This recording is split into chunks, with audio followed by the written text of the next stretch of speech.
시편 94편 1절부터 23절입니다. 여호와여, 복수하시는 하나님이 복수하시는 하나님이여, 빛을 비추소서. 세계를 심판하시는 주여, 일어나사 교만한 자들에게 마땅한 벌을 주소서. 여호와여, 악인이 언제까지 개가를 부르리이까? 그들이 마구 짓거리며 오만하게 떠들며 죄악을 행하는 자들이 다 자만하나이다. 여호와여, 그들이 주의 백성을 짓밟으며 주의 소유를 공고하게 하며 과부와 나그네를 죽이며 고아들을 살해하며 말하기를 여호와가 보지 못하며 야곱의 하나님이 알아차리지 못하리라 하나이다. 백성 중에 어리석은 자들아, 너희는 생각하라. 무지한 자들아, 너희가 언제까지나 지혜로울까? 귀를 지으시니가 듣지 아니하시랴. 눈을 만드시니가 보지 아니하시랴. 뭇 백성을 징벌하시는 이 곧 지식으로 사람을 교훈하시는 이가 징벌하지 아니하시랴. 여호와께서는 사람의 생각이 허무함을 아시느니라. 여호와여, 주로부터 징벌을 받으며 주의 법으로 교훈하심을 받는 자가 복이 있나니, 이런 사람에게는 환난의 날을 피하게 하사 악인을 위하여 구덩이를 팔 때까지 평안을 주시리이다.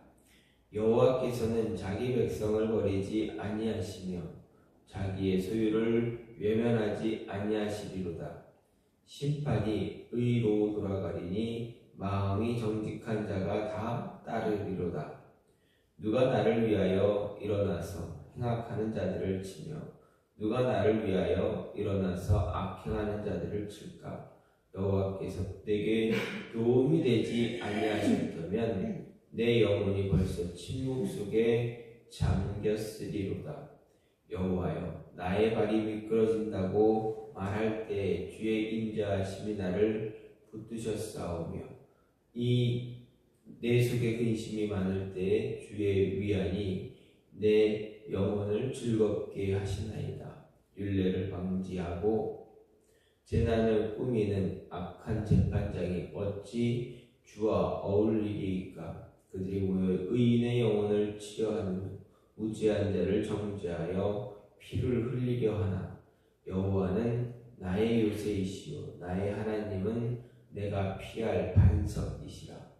그들의 죄악을 그들에게로 돌리시며 그들의 악으로 말미암아 그들을 끊으시리니 여호와 우리 하나님이 그들을 끊으시리로다. 아멘. 오늘 말씀 시편 94편 1절부터 23절 말씀입니다. 오늘 말씀은 저자 미상 어제와 마찬가지로 저자를 알 수 없고 또 그 배경, 쓰여진 배경도 분명하지 않습니다.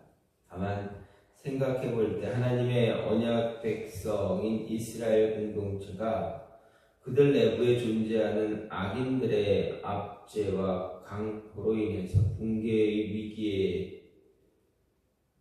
처해진 것이 분명하다라는 것을 생각할 수가 있습니다. 그래서 오늘 말씀은 악인들로 인해 이스라엘 공동체가 붕괴 위기에 처한 상황을 본 시인이 의로운 자들, 압제받는 자들을 대표해서 심판하시는 하나님께 공의의 심판을 호소하는 그러한 시가 될 수가 있습니다. 이런 오늘 말씀의 내용을 간략하게 이야기해 보면, 먼저 1절부터 7절은 마치 하나님께서 아무것도 보지 못하는 것으로 여기면서 주의 백성을 압제하고 강포를 행하는 악인들의 만행을 고발하면서 그들에 대한 하나님의 공의의 심판을 호소하는 그런 내용입니다. 또 8절부터 11절은 악인들을 향해 하나님의 심판을 경고하는 내용입니다. 그리고 이어서 12절부터 15절은 의인은 하나님의 징계를 받지만 하나님으로부터 버림을 당하는 일은 없을 것이라는 확신을 보여주는 그런 모습입니다. 그리고 16절부터 19절은 자신의 체험적 신앙의 근거에서 하나님께서 의인을 압제하는 악인을 치심으로 의인을 구원하시고 위로하실 것이다 하는 것을 확신하면서 또 마지막으로 20절부터 23절은 악한 재판장으로 대표되는 이스라엘 공동체를 위협하는 악인들이 하나님의 심판을 받아 멸망하게 될 것이다 라고 선언하고 있는 그런 모습입니다. 이런 오늘 말씀을 통해서 우리가 생각할 수 있는 것은 먼저 하나님의 오래 참으심을 기회로 삼지 말아야 한다라는 것입니다. 4절부터 6절 말씀을 보게 되면 시인은 악인들의 만행을 고발하고 있는 것을 보게 됩니다. 이 4절부터 6절에서 시인이 말하는 악인들의 악행, 그것은 오만한 말을 하고 자긍하는 것, 주의 백성을 파쇄하고 주의 기업을 공고하게 하는 것, 과부와 나그네와 고아를 살해하는 것 등으로 나타나고 있습니다. 그렇다면 악인들이 이런 악을 거침없이 행하는 이유가 어디에 있는가? 그들의 본성이 다른 사람들에 비해서 더 악했기 때문에 그러는가 생각해보면 그렇지 않습니다. 왜냐하면 사람의 본성은 누구나 다 똑같다라는 것이기 때문에 그렇습니다. 모든 사람의 본성은 누가 더 악하고 누가 선하고가 아니라 모든 사람은 다 악하기 때문에 그렇습니다. 다 부패한 죄의 본성을 가지고 태어나기 때문에 그렇습니다. 하지만 그런 사람들 가운데서도 악을 행하기에 바쁜 사람이 있는가 하면 악을 행하기를 두려워하는 사람이 있다라는 차이입니다. 이런 차이가 나는 이유, 왜 이런 차이가 있는가? 누구는 악을 행하기 바쁘고 누구는 악을 행하기를 두려워하는가? 그 이유가 어디에 있느냐라고 생각해 볼 때 하나님의 존재를 알고 있느냐 아니면 모르느냐의 차이 때문에 그렇습니다. 하나님이 살아계시고 우리의 모든 행위를 다 감찰하실 뿐만 아니라 공의로우신 분으로 우리의 행위대로 심판하시는 분이다라는 것을 아는 사람은 악을 행하기가 어렵다라는 것입니다. 즉 하나님을 믿고 하나님의 존재를 알고 있다면 악을 행하기보다는 악을 행하는 것을 두려워하게 된다라는 것입니다. 왜냐하면 하나님에 의한 심판이 있기 때문에 그렇습니다. 누구나 죄의 본성을 지니고 있기에 하나님에 대해 바르게 인식하고 있을지라도 죄로부터 완전히 자유로울 수는 없지만 작심하고 악을 행하는 일은 거의 없게 됩니다. 반면에 하나님의 존재를 부인하는 그런 사람들은 하나님이 비록 계시다고 할지라도 인간의 행위를 보지 못한다 생각하는 사람은 악을 행하는데 두려워하지 않습니다. 특히 그들이 다른 사람에게 군림하는 권력자라면 더 그렇습니다. 오히려 그들은 악을 거침없이 행하게 됩니다. 그런데 악인들이 이렇게 하나님의 존재를 무시하고 악을 거침없이 행하는 까닭, 바로 악인들에 대한 하나님의 공의의 심판이 즉각적으로 임하지 않기 때문이다 하는 것입니다. 3절 말씀을 보면 시인은 여호와여 악인이 언제까지 개가를 부르리이까 이렇게 탄식합니다. 시인의 이 탄식이 암시하는 것과 같이 악인들의 악행이 거듭되고 있음에도 불구하고 하나님의 심판이 그들에게 임하지 않고 있었습니다. 그렇기 때문에 악인들이 하나님이 계시지 않거나 계셔도 자신들의 행위를 보지 못한다라고 생각하고 거침없이 행한 것도 무리는 아닙니다.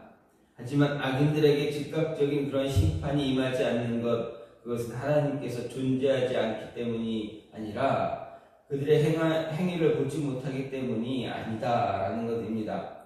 악인들의 악행에도 불구하고 즉각적인 심판이 임하지 않는 그것은 하나님의 사랑 때문이다라는 것입니다. 하나님은 악인이라도 그들이 멸망하는 것을 조금 더 기뻐하지 않기에 그들에게 자비를 베풀고 사랑을 베풀어서 참으시고 있다라는 것입니다. 조금이라도 그들이 하나님께 돌아와 회개할 수 있기를 기다리고 계신다라는 말씀입니다. 그런데도 악인들은 어떻습니까? 이런 하나님의 자비하심을 모르고 하나님을 멸하고 멸시하고 하나님의 오래 참으심을 도리어 악을 행하는 기회로 삼는 그런 모습을 갖게 됩니다. 과연 하나님의 심판을 피할 수 있는가? 이런 악을 행하는 자들이 하나님의 심판에서 벗어날 수 있는가? 결코 그렇지 않습니다. 하나님의 자비와 오래 참으심을 회개의 기회로 삼지 않고 악의 기회로 삼는 자들, 그들은 하나님의 심판, 진노가 자신들의 머리에 쌓이고 있다라는 것을 모를 뿐입니다. 하나님은 하나님의 결정적인 심판의 날에 이르게 되면 그들을 향한 파멸을 진행하십니다. 시인은 그래서 8절부터 11절에서 백성 중 우둔한 자들아 너희는 생각하라. 무지한 자들아 너희가 언제나 지혜로울고 귀를 지으신 자가 듣지 아니하시랴. 눈을 만드신 자가 보지 아니하시랴. 멸망을 징벌하시는 자 곧 지식으로 사람을 교훈하는 자가 징치 아니하시리라. 여호와께서 사람의 생각이 허무함을 아신다라고 분명히 이야기하고 고백하고 있습니다. 하나님은 끝내 기다리시다가 끝까지 돌아오지 않는, 회개하지 않는 자들 때가 되면 그들에게 심판을 내리십니다. 마치 아브라함에게 약속했던 가나안 민족의 죄가 아직 차고 넘치지 않았기에 그들을 내가 기다리고 있다라는 그 말씀처럼 악인들의 그 악행, 하나님이 그때 바로바로 심판하지 않고 징계하지 않는 이유, 그들을 돌아올 기회를 계속 제공해주고 있다라는 것입니다. 따라서 우리는 이러한 시간들, 이러한 기회들, 이러한 모습들, 하나님의 이런 오래 참으심을 기회로 삼고 계속 악을 행하는 그런 모습 갖지 말고, 이런 모습이 있다면 내가 하나님 앞에 잘못하고 죄를 지었음에도 불구하고 하나님이 기다리고 계신다라는 것을 깨달았다면 속히 하나님께 돌아와 회개할 수 있는 모습 가져야 한다라는 것입니다. 하나님이 참으시는 것, 그거를 기회로 삼으려고 하는 어리석은 자 되지 말아야 합니다. 또 한 가지는 말씀과 징계가 우리에게 주어질 때 그 말씀과 징계는 우리의 인생을 이끌어가는 하나님의 은혜다라는 것을 또한 생각할 수가 있습니다. 12절 말씀에서 시인은 여호와여 주의 징벌을 당하며 주의 법으로 교훈하심을 받는 자가 복이 있다라고 고백합니다. 그리고 그 이유를 13절에서 이런 사람에게는 환난의 날을 피하게 하사 악인을 위하여 구덩이를 팔 때까지 평안을 준다라 고백합니다. 이 말은 하나님이 징벌하시며 자신의 법으로 교훈하는 자에게는 심판에 이르게 하지 않도록 한다라는 말입니다. 여기서 알아야 할 사실, 하나님께 징계를 당하고 하나님의 법으로 교훈을 받는다고 해서 무조건 심판에 이르지 않는 것이 아니다라는 것입니다. 하나님의 심판에 이르지 않으려면 하나님을 경외하고 하나님의 뜻 가운데 행해야 합니다. 그런데 사람으로 지혜롭게 하여 하나님을 경외하며 하나님의 뜻을 뜻 가운데 행하게 합니다. 바로 그런 이유에서 시인은 주의 징벌을 당하며 주의 법으로 교훈하심을 받는 자가 복이 있다 말한 것입니다. 그렇습니다. 하나님의 징벌과 말씀은 우리의 인생을 지혜로 이끄는 두 축이 되어집니다. 시인은 자신의 오늘 말씀을 통해서 전반적으로 악인의 오만함은 하나님이 악을 행하는 그를 즉각적으로 징벌하지 않는 데서 왔다 말합니다. 즉 악인은 전혀 하나님의 징계를 받지 않고 있다는 이야기입니다. 만약 그에게 징계가 임한다면 당연히 하나님께서 살아계시다라는 것을 알고 오만함을 버리고 하나님께와 무릎을 꿇고 기도할 것입니다. 회개할 것입니다.